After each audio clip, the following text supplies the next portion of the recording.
दोस्तों नमस्कार। 2025 में बीजेपी वालों को लगातार गुड न्यूज पर गुड न्यूज मिल रही है। जिस बंगाल के किले को मोदी और शाह भेदने में नाकाम रहे, उस बंगाल से एक बहुत बड़ी खबर आ रही है। जी हां, ममता बनर्जी के पार्टी में बहुत बड़ी बगावत हो गई है। जिस तरीके से आप लोगों को हम लगातार महाराष्ट्र की खबरें दे रहे थे, अब बंगाल से ऐसी खबरें आ रही है जिसे सुनकर बीजेपी वाले खुश हो जाएंगे। आपको बता दें कि जिसके सहारे ममता बनर्जी बंगाल छोड़कर दिल्ली में आकर केंद्र की राजनीति करना चाह रही थी, उसी ने ममता दीदी को धोखा दे दिया है। क्या है अंदर का मामला और क्या है बंगाल का सियासी गणित और किसने ममता बनर्जी को धोखा दिया और बगावती रुख का क्या है कारण, हम सब इस वीडियो में बताएंगे। आज मेरे साथ इस खास रिपोर्ट पर बातचीत करने के लिए हमारे प्रधान संपादक सुनील राव जी हैं। सर, आपका बहुत स्वागत है जी। बंगाल में बगावत, क्या है मामला? नहीं, देखिए, पश्चिम बंगाल एक ऐसा राज्य है जहां पर भारतीय जनता पार्टी पूरी ताकत लगाती है, लेकिन ममता बनर्जी की रणनीति के आगे सबका सब धरा रह जाता है। लगातार चुनाव दर चुनाव भारतीय जनता पार्टी वहां अपना प्रभाव बढ़ाने में कामयाब तो रहती है, लेकिन ममता बनर्जी की रणनीति या ममता बनर्जी का जो काडर है वहां पर, जो उनकी एकजुटता है, जो टीएमसी पार्टी का नेता है, उनके आगे सारी प्लानिंग धरी की धरी रह जाती है। लेकिन अब ममता बनर्जी के सामने एक बड़ी मुश्किल वहां खड़ी हो गई है। और मुश्किल किसी छोटे मोटे नेता ने खड़ी नहीं की है। बगावत के सुर जो अपनाए हैं, बागी जो हुआ है, वो कोई छोटा मोटा नेता नहीं हुआ है। वही बागी हो गया है जिसके भरोसे ममता बनर्जी बंगाल को छोड़कर केंद्र की राजनीति में आना चाहती थी। पिछले दिनों आपको बयान याद होगा, ममता बनर्जी ने कहा था कि भैया इंडिया गठबंधन जो है वो सही ढंग से चल नहीं रहा है और अगर मुझे कहा जाएगा तो मैं उसका नेतृत्व करूंगी, क्योंकि नेतृत्व ढंग से नहीं हो पा रहा है। और उसके बाद शरद पवार से लेकर तमाम नेताओं ने, लालू यादव, तमाम नेताओं ने, अरविंद केजरीवाल और तब सब ममता के समर्थन में आए। तो एक कयास लगाया गया कि ममता बनर्जी अब जो भाई बंगाल से निकलना चाहती है और केंद्र की ओर रुख करना चाहती है, वो आना चाहती है। तो फिर इसका तब चर्चाएं शुरू हुई कि तो फिर बंगाल में कौन, तो बंगाल में कौन है? उसके बाद उत्तराधिकारी कौन है बंगाल में? उनके भतीजे। हाँ, और वहां पर भी बुआ है, भतीजा है। तो जो ये भतीजा जो है, अब भतीजा बागी हो गया है और ममता बनर्जी को ही आंखें दिखाने लग गया है, अभिषेक बनर्जी। हाँ, और दोनों के बीच इतनी खींचातान अब सामने आ गई है मीडिया में कि कहा जा रहा है कि पार्टी दो टुकड़ों में बढ़ जाएगी। टीएमसी नंबर 1 और टीएमसी नंबर 2, ये नाम तक दिए जाने लगे कि ये टीएमसी नंबर 1 के नेता है और ये टीएमसी नंबर 2 के नेता है।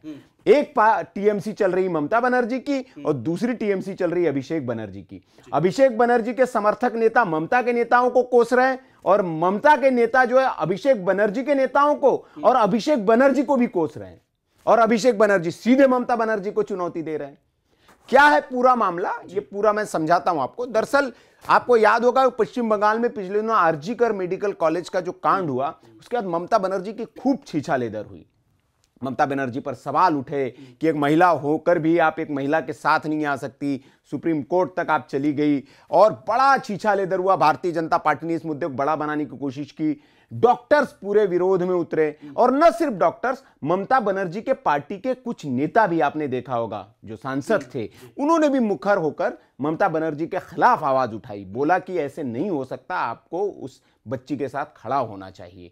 और उसके बाद कई लोगों के ऊपर कार्रवाई की फिर ममता बनर्जी की पुलिस ने लोगों को उठा उठा के डाला। जो वहां पर एक अत्याचार का दौर चला, सबने देखा, पूरे देश ने देखा। उसी मामले में अभिषेक बनर्जी की भूमिका को अगर आप नोटेट करें तो साइलेंट मोड में थे। उन्होंने उस पर ना वो प्रदर्शनों में दिखाई दे रहे थे, ना उनकी प्रतिक्रियाएं आ रही थी। उल्टा जो कार्रवाइयां हो रही थी उसके खिलाफ अभिषेक बनर्जी के बयान आ रहे थे कि इस तरह की कार्रवाई नहीं होनी चाहिए। तब भी कहा गया कि अभिषेक बनर्जी जो है ममता के खिलाफ है और वो शुरुआत थी एक तरह से आप कहेंगे बगावत की। अब ये जो बगावत है बड़ी हो गई है, मुद्दा वही है। दरअसल हुआ ये कि उस इंसिडेंट्स के बाद जाहिर सी बात है संवेदनाएं जुड़ी हुई है, एक बच्ची से जुड़ा हुआ मामला है और आप प्रशासनिक स्तर पर उसको अगर संरक्षण देंगे तो आप पर छीछा लेदर होगी, आप पर सवाल उठेंगे। केंद्र में जो ममता बनर्जी समर्थित पत्रकार रहे हैं या जो इंडी ब्लॉक के समर्थित पत्रकार रहे हैं, उन्होंने भी खुलकर ममता बनर्जी की इस मामले में आलोचना की थी, आपको याद होगा। तो उस मामले में जो राज्य के कई गायक हैं, जो बड़े बड़े गायक हैं, सेलिब्रिटीज है, जो बंगाल फिल्म इंडस्ट्री से जुड़े हुए लोग हैं, उन्होंने खुलकर मुखालफत की थी। अब उसका असर यह हुआ कि टीएमसी के लोग उनसे बदला लेने लग गए हैं। पहले तो पुलिस बदला लेती थी कि एफआईआर दर्ज कर दी, आपके खिलाफ मामला दर्ज कर दिया।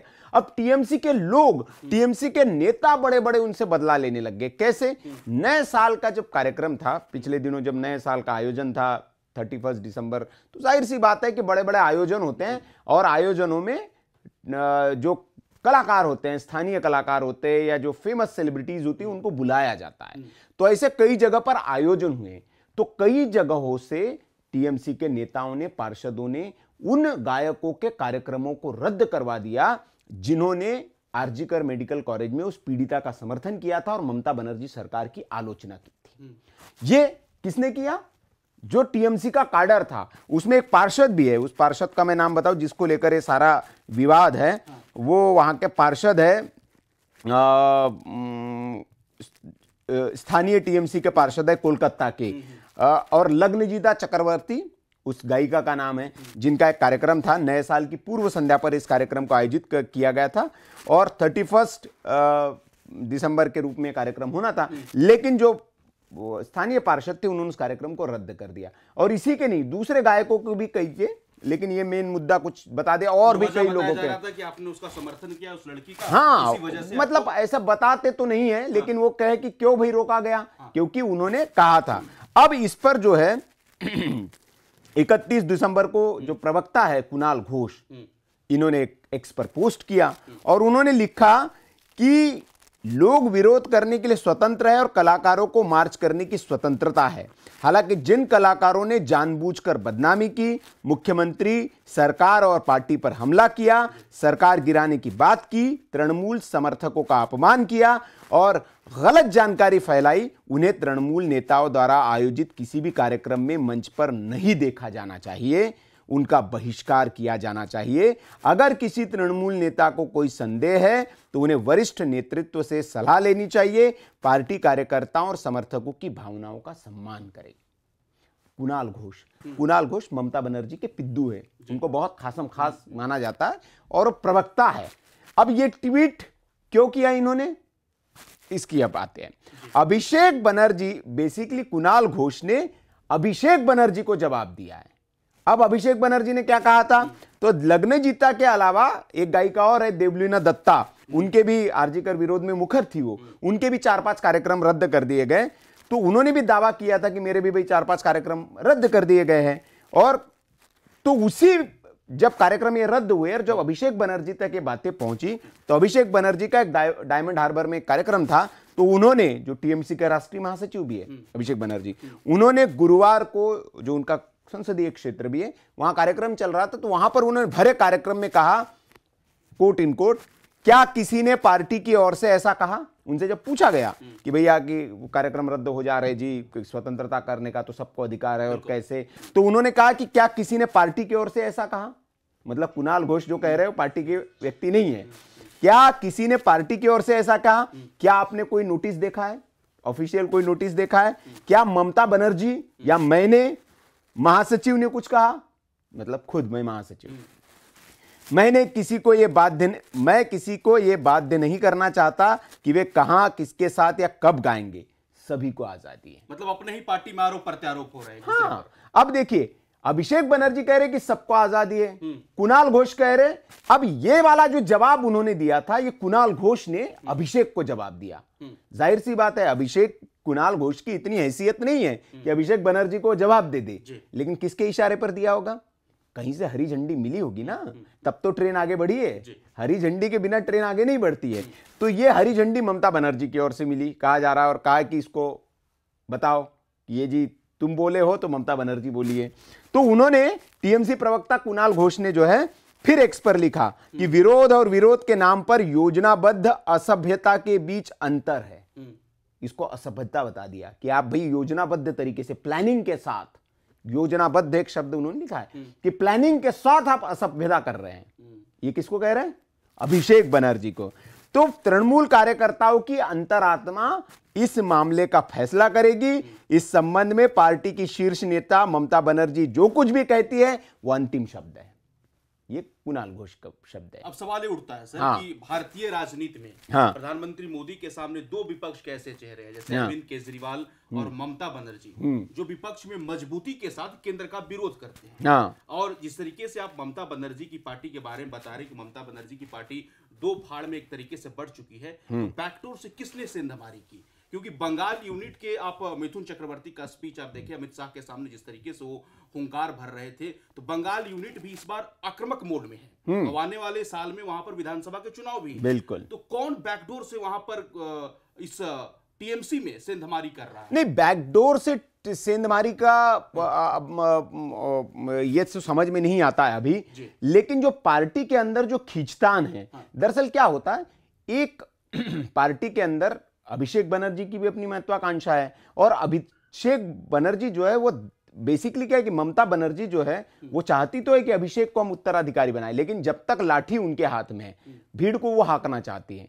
लेकिन अभिषेक चाहता है कि आधी भीड़ मैं हाकूं, आधी भीड़ आप हाको, लाठी मेरे भी हाथ में दे दो। तो पार्टी में इनकी दखलंदाजी बढ़ गई है, और शायद ममता को ये बर्दाश्त नहीं है, ममता के कुछ नेताओं को बर्दाश्त नहीं है, जैसे कि टीएमसी के वरिष्ठ सांसद है कल्याण बनर्जी, उनको अभिषेक बनर्जी के वो सबसे बड़े आलोचक माने जाते हैं। कल्याण बनर्जी इनको आपने सुनते होंगे संसद में, तो वो सबसे बड़े एक आलोचकों में से माने जाते हैं, और उन्होंने भी जो है वो कुणाल घोष ने जो कहा उसका समर्थन किया, और कहा कि टीएमसी कार्यकर्ताओं की जो भावनाएं हैं वो ममता बनर्जी के इर्द गिर्द केंद्रित है, जो ममता दीदी कहती है वही उनकी भावनाएं हैं। तो उन्होंने कहा कि ये ममता का फैसला है, ये किसी पार्षद का फैसला नहीं है, क्योंकि जिन्होंने मुख्यमंत्री का अपमान किया, ये किया, तो उन लोगों को तो ये जो है फिर ममता ने जो है, अब यहां तक मामला ठीक नहीं होता, ममता बनर्जी ने अभिषेक बनर्जी के जो करीबी है उनको एक फटकार भी लगाई है। अब सिर्फ ऐसा आप कह सकते हैं कि ये तो भैया एक तरफा हो गया, आप एक तरफा खबर बता रहे हैं, अभिषेक ही बोल रहे हैं, ममता ने क्या किया है? तो ममता बनर्जी भी अभिषेक से मतलब उधर से वो तलवार लेके इधर भाला लेके खड़ी है ये। तो उन्होंने जो अभिषेक के बहुत करीबी है, मैं नाम बता रहा हूं उनको, जब ये मतलब मतभेद खुलकर सामने आ रहे, गुरुवार की खबर है, सीएम ने जो ममता सरकार में मंत्री है ब्रत्य बसु और स्नेहाशीष चक्रवर्ती, ये दोनों अभिषेक बनर्जी के करीबी माने जाते हैं, उस खेमे के नेता माने जाते हैं। इन दोनों को ममता बनर्जी ने फटकार लगाई है। वीरभूम के जिला और इसके साथ ही वीरभूम के जो जिला मजिस्ट्रेट है उसको भी फटकार लगाई है, और वीरभूम जो है वो अनुव्रत मंडल, मतलब वीरभूम के डीएम को फटकार, मतलब अनुव्रत मंडल को फटकार, जो वहां के प्रमुख है पार्टी के, और वो अनुव्रत मंडल भी अभिषेक बनर्जी के खेमे के नेता है। तो ये जो सारा देखा गया है, और अनुव्रत पिछले सितंबर से, मतलब आपको ये भी दर्शकों को जानकारी थी कि जेल से बाहर आए, पिछले सितंबर में वो जेल में थे और अपनी पकड़ मजबूत करने में लगे हुए इलाके में। दरअसल वहां पे स्कूलों में सेमेस्टर जो सिस्टम है वो शुरू करने की बात चल रही है, तो उस पर सवाल उठाते हुए ममता बनर्जी ने शिक्षा मंत्री बसु से पूछा कि भैया, मुझे मीडिया रिपोर्ट से पता चला कि प्राथमिक स्तर पर सेमेस्टर सिस्टम शुरू किया जा रहा है, मुझे और मुख्य सचिव को सूचित किए बिना ब्रत्य ने ऐसा नीतिगत फैसला कैसे ले लिया? ममता ने परिवहन विभाग की भी खिंचाई करते हुए क्या मंत्री या सचिव कभी सड़कों पर यह देखने के लिए निकलते हैं कि आम लोगों को क्या झेलना पड़ रहा है? परिवहन मंत्री को, अपने ही परिवहन मंत्री को ममता फटकार लगा रही है, अपनी ही शिक्षा मंत्री को ममता फटकार लगा रही है, कह रही है कि जो कर रहे हो मुझे पता ही नहीं है। स्थिति समझ रहे हैं बंगाल में क्या हो गई आप, कि शिक्षा मंत्री, परिवहन मंत्री जो कर रहे हैं, ममता बनर्जी को उसकी खबर नहीं है, तो मतलब सरकार अभिषेक चला रहे हैं, वो अपने को जो कराना है वो करा ले रहे हैं, उनका समर्थक गुट है, तो सरकार भी दो लोग चला रहे हैं वहां पे, ये हालत हो गई है। अब ये जो विस्फोट है ये आने वाले दिनों में देखा जा सकता है, और इस पर टीएमसी के एक जो वरिष्ठ नेता है, कैबिनेट मंत्री है, उन्होंने भी कहा है कि दीदी कुछ विभागों के प्रदर्शन को लेकर नाराज है, और अभिषेक के करीबी माने जाने वाले मंत्रियों पर उन्होंने ज्यादा नाराजगी जताई है। उन्होंने कहा कि अपने मंत्रियों पर भी जताई है, लेकिन वो आपको लग रहा है कि अभिषेक के इस पर ज्यादा नाराजगी जताई है। तो ये मामला है सारा नीतीश, कि बंगाल में जो है वो विद्रोह का जो चिंगारी थी वो बड़े बारूद के रूप में जो है वो हो चुकी है, और कभी भी धमाका हो सकता है। चलिए, बहुत धन्यवाद सर, आपने सिलसिलेवार तरीके से बताया किस तरीके से बंगाल की राजनीति में सियासी उठापटक जारी है और जिस तरीके से ममता बनर्जी के पार्टी में ही विद्रोह हो रहा है, क्या कारण है, हमने आपको बारीकी से सिलसिलेवार तरीके से समझाने की कोशिश की। इस वीडियो पर आपकी क्या राय है, कमेंट बॉक्स खुला है, अपनी राय जरूर दें। बाकी खबरों के लिए बने रहे हमारे साथ। धन्यवाद। नमस्कार।